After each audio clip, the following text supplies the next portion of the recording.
यावेळी आपण जर पाहिलं तर संभाजीराजे छत्रपतींकडून अरबी समुद्रात शिवस्मारकाचा शोध घेण्यात आलाय। चला शिवस्मारक शोधायला घोषणा देत संभाजीराजे पुण्याहून मुंबईत आले।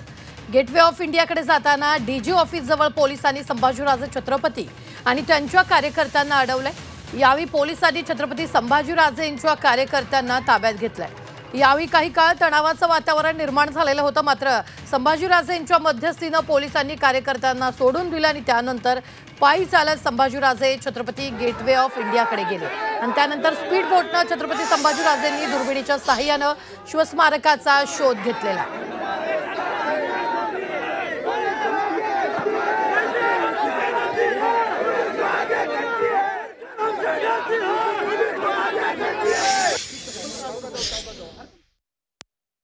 माझा प्रश्न आहे, सगळ्या पुढाऱ्यांना प्रश्न आहे, प्रामुख्याने या सरकारला प्रश्न आहे।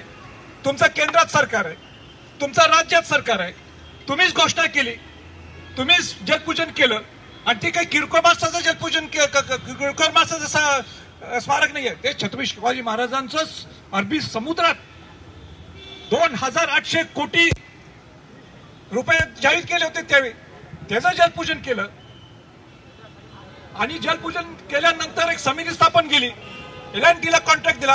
आज तिथं काय झालंय हे आपल्याला माहित नाहीये।